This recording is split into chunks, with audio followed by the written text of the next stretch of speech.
And yes, I was tortured in jail, forced to do things, treated like, well, this is the one part of it I want to share with people.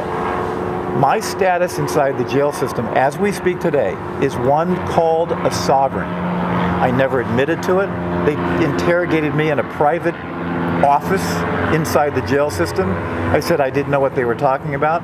They put a special band on me that said, no, we know you are. Later on, I found out the reason why they did that is because the new status called sovereign is one considered as a terrorist. Wow. So I'm now considered as a terrorist. Wow. And treated that way when I go into the jail system.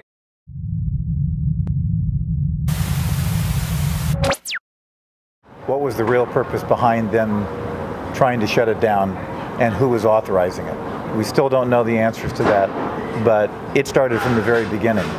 It started when we were in a garage in an alley in which the police would go by and actually stop and roll down their windows when they'd see 40 people lined up in an alley with the garage door open, wondering what the heck was going on inside. And we would make a sarcastic remark occasionally, because it was just dairy at that point. We're just selling the white stuff, okay? And they would we'd hold up a bottle of milk and they'd just take off. Then eventually the health department actually found out that this operation was going on, and that they came and shut it down. You can't run a business out of a garage in an alley. So when that happened, we would sneak in literally every night. The night before we would normally do it, which was a Wednesday and a Saturday, and we would do it on the streets of Venice for the next 9 months. Then we found this place on Rose Avenue in which it was an empty lot, and we just drive our trucks in there in the beginning because there was actually no structures on the property. In 2005, of course, the garage thing was happening in the late 90s, 1999. I think that it was closed down in about 2002 when we went onto the streets. In 2005, the health department located us again and wrote us up with all of these violations, in which then we informed them that we were a private membership club and they had no jurisdiction over us. And they left us alone for, if you can believe this, 5 years. We never heard anything back. It didn't mean that they had gone away. It just meant that they were getting more irritated all the time, that we were growing quickly. And that we had busloads of people coming in, dropping off tourists, because we had been written up in a magazine as one of the best places to go in LA. I mean, they were probably not happy with any of that. So in 2010, they basically came in as they video shows with guns drawn and commandeered the club, tried to close it down, red tagged everything, said you're out of business. We went to there's many attorneys that were members of Rawesome. We went to the health department the next day, basically challenged them again and said, you have no jurisdiction over us. We've tried this in 2005, leave us alone. They again did nothing for a whole nother year. And then they came in, obviously, with every possible imaginable agency, the FBI, the CDFA, the health department, the sheriff's department. I mean, I can't even remember the list of everybody that came in. Arrested me on the spot, and their only way of shutting it down at that point was to back in a 24-foot stake-side open bed truck, pour all the milk out in front of everybody. All the members were still sitting there watching milk being poured out, and $100,000 worth of product being destroyed or put on a vehicle, which somebody followed out to the San Fernando Valley to a dump where it was taken and all the food was destroyed. And then since then, obviously, Rawesome is gone. Now, there were other issues, so everybody knows. The other issues were, yes, we were on an empty lot in which building and safety was like, okay, if we can't get them on a food-related issue, let's just get them out of there because they've got storage containers on an empty lot. I mean, they tried everything possible. Because it was a private membership club and people had to be signing a contractual agreement, taking their health into their own hands, many people were arguing that process sitting at the front membership table. My guess is many of those people that were arguing, I don't have to do that, were the very agents trying to get in there without signing an agreement. So I would always say to them very nicely, I'm sorry, but read the sign. The sign says we can only allow private people into the club that sign this agreement. They throw their hands, yell and scream, and many of us thought that some of those people were agents. I think if you go to a store and you're buying raw cheeses and you're buying cold-pressed oils, the main question to ask, and it's a really interesting question to ask, is there a legal definition for those terms? Raw, unpasteurized, uncooked, cold-pressed. And the answer is no, there's not. There is absolutely no legal definition for those terms. So when you're going out and what you think you're buying these days, we've all become label readers, is not what you think it is. The amount of psychological and mental anguish and experience that I've been through led me to believe that a lot of things that I heard online, a lot of things that many other websites were talking about that I thought were over-exaggerated, turned out to not only be under-exaggerated because I went through those things. And yes, I was tortured in jail, forced to do things, treated like, this is the one part of it I want to share with people. My status inside the jail system, as we speak today, is one called a sovereign. I never admitted to it. They interrogated me in a private office inside the jail system. I said I didn't know what they were talking about. They put a special band on me that said, no, we know you are. Later on, I found out the reason why they did that is because the new status called sovereign is one considered as a terrorist. Wow. So I'm now considered as a terrorist. Wow. And treated that way when I go into the jail system. You know what was interesting is that if you look at all of these charges, they're charging him essentially with a victimless crime.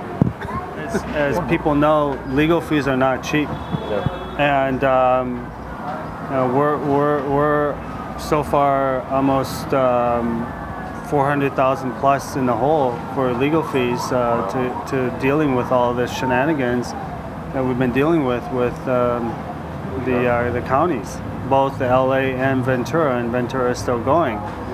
Is it just public attention? Is there any other way people can get involved and help you guys out? No, I mean, yes, and what you're doing is one of those ways. Financially is another way. Awareness is another way, where people are actually speaking about this, writing about it, blogging about it, talking about it in any possible way you can to expose the corruption that's going on right now, especially in our legal system. And it is such an interesting subject because just what you also said reminded me of being chained hand and foot, being put into I can't even describe it, on the vehicle that I had to be transported into a cage that you couldn't even sit down. You had to stand up in a metal cage, chained hand and foot, so you couldn't move at all, chained to the wall, thrown into... For hours, probably.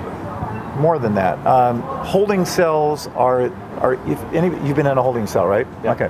It's all it is a concrete bench with a sink toilet in it, right? There's no food in there, there's nothing else, and the temperature in there is probably 53 or 54 degrees. It's very cold.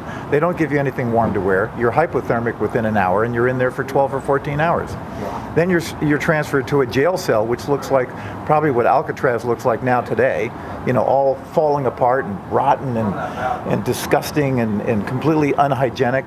And then you wake up the next morning and some guy's banging on your bed from next door saying, block your cell door. And I'm like, what for? And he goes, because the sewage is coming down the hallway.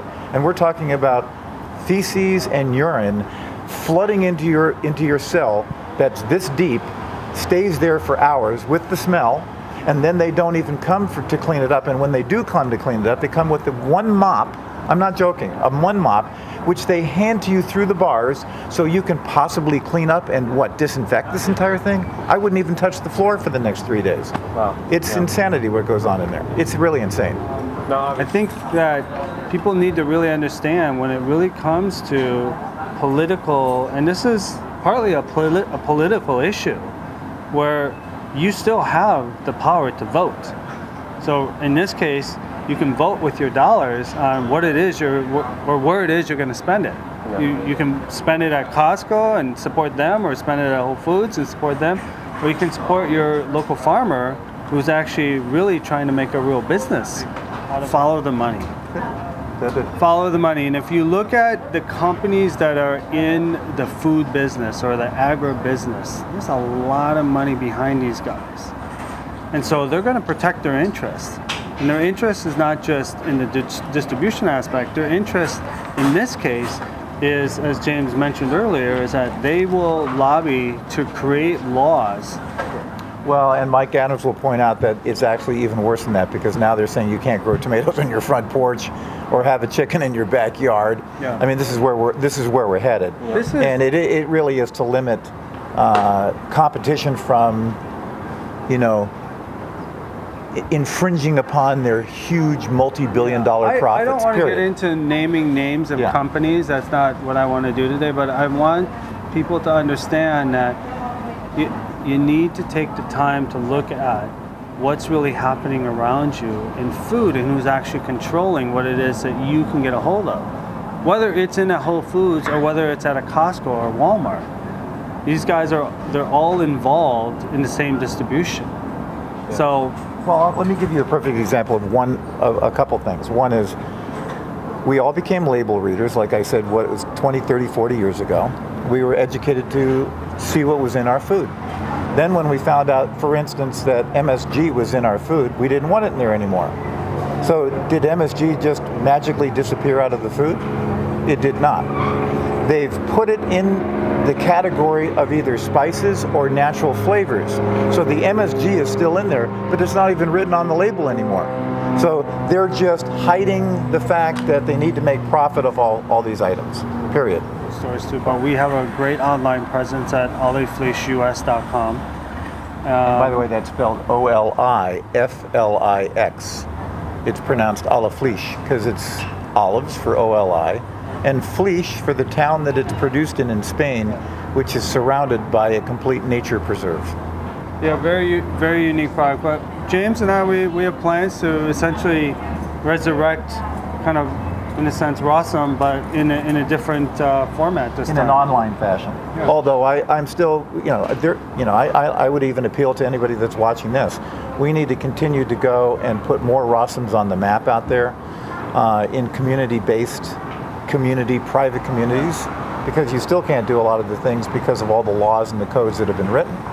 But we need to do that. And most of the food should hopefully be sourced locally and not from long distances. Yeah, if you go out there and actually support your local farmers, and especially these organic growers, where you spend your dollars, big companies are going to pay attention to that, and because they're going to follow the money as well. Yeah. If everybody's waiting for something good to happen, how can anything good happen if everybody's waiting?